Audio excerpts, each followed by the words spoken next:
As I look out my window upon the skeletal trees of New Hampshire, there's a very light snowfall and a chilliness in the air. I'm speaking to a recording device, and this is the first of a number of entries to diary my time as the President of the United States. I remember, as you all do, the speech at the United Nations, and it took quite a few of the nations of the world by surprise, where I reached out to a number of nations, some of which had formal religions in their own statehood and charters, and some of which were avowed atheists.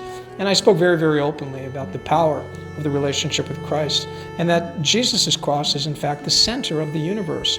Which leads me to something very important. We now are in space, and the Space Endeavor Federation, which I began back in, March of 2029, put together this sort of federation of 78 nations. And we have a full architecture in space, and primarily the feat that caught the interest of so many spectators in the world was our ability to capture sunlight and even thermal energy in orbital space.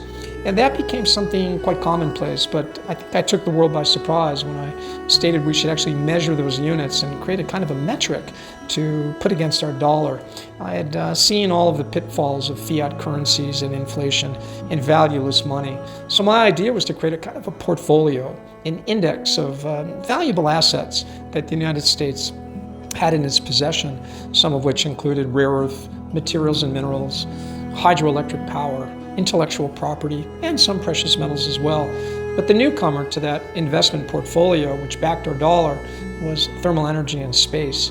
So with all of this in full motion and a peaceful federation of nations gathered around us in order to equally benefit from this architecture in space and this new advent of clean energy and the backing of a monetary policy with sort of a new outlook on value, it became clear to me that we were off to no less than a renaissance in the world.